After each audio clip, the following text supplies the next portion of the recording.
Hello everybody, Benjamin here with the new to me Hudson, 1951 Hudson Convertible.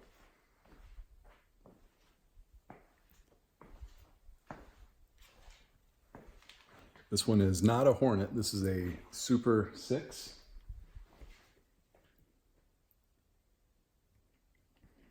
And I don't know the color yet. I don't know the name of the color, it's a blue-gray. I wasn't a huge fan of it on the internet, but seeing it in person is just beautiful. And you may know this car as Doc Hudson from the Cars movie. This is the same body style, basically the same everything. The engine's a little bit smaller in this one than the Hudson Hornet had. But let's face it, by today's standards, they all had weak power. The back seat appears to be original and in remarkable shape considering this is from 1951.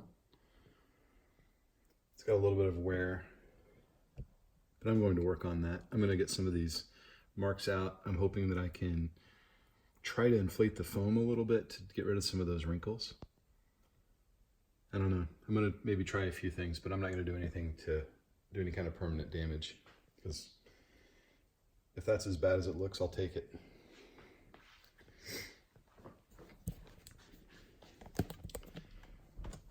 I think the dash on these is beautiful. And this one has the optional Hydromatic transmission.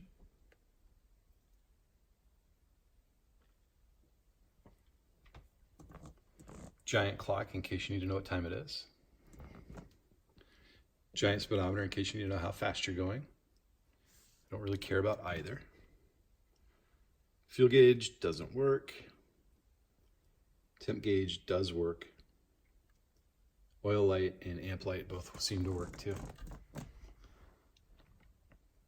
It's still 6-volt positive ground, which is really bizarre to me, but I probably will be changing that over to 12-volt. The radio I didn't try, but I don't think it works. The big Hudson piece here is a really cool Kleenex dispenser. And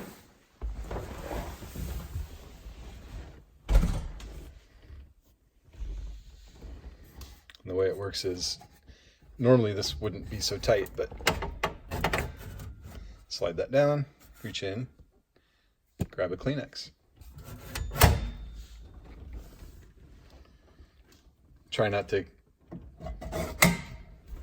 catch your cigarette on fire through the Kleenex kindling in your ashtray. I think there's a nice stogie in there just in case.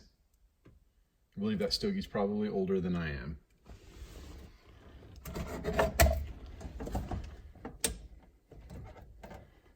I had that open earlier today. I'll have to try that later. I forgot what my trick was.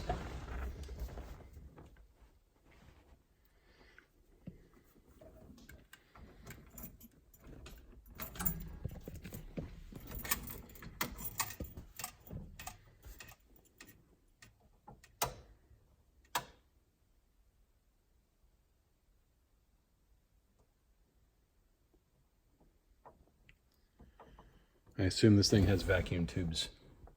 Would also assume it needs new tubes. But none of it works. Like even the dial, even this tuner. Oh, whoa, whoa.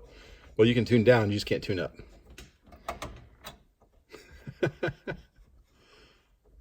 Oh well. What am I going to listen to on AM anyway? Oh, let's see if the lights work. Oh, you can't see them in here. It's a little too bright in my garage, but these light up beautifully. They're backlit. I don't know how to adjust the brightness though. Well, maybe you didn't. So when I drove the car today, I drove it 5 whole minutes around the block, but when I drove it, I found that the top works, but it was really slow to fold back. And when the top was up, most of it was disconnected. The staples had come loose.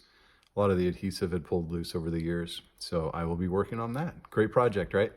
I also noticed that when everything that I read on the internet was you could start these things and they just kind of hummed like my mom put it, like a sewing machine. They would just kind of, they wouldn't vibrate like a big hot rod like that thing.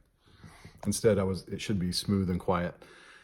This thing, after it ran for a while, idled a little bit rough. So I don't know if it's carburetor. I don't know if it's spark. I'm guessing it's probably a little bit of both because I don't know the history of this car. I bought it on eBay from a dealer I think he's just a vintage car dealer. And he bought it from the grandchildren of the original owner, which is pretty cool. So I'm basically the second owner of a car from 1951. Got a few cool trinkets, including what's supposed to be the original license plate from 1951. Supposedly this was the original license plate that came on this car. This is what came home with the car. Pretty amazing. In case I cut myself, I have some Band-Aids from 1970s maybe? I didn't open the can. I'm scared of what might be in there. And maybe I'll find some more treasures in this thing too. But anyway, I noticed that it was idling kind of rough. So I was going to take a look at some of the electronics tonight and see the electrical stuff and see if there's anything that looks like it's staining out.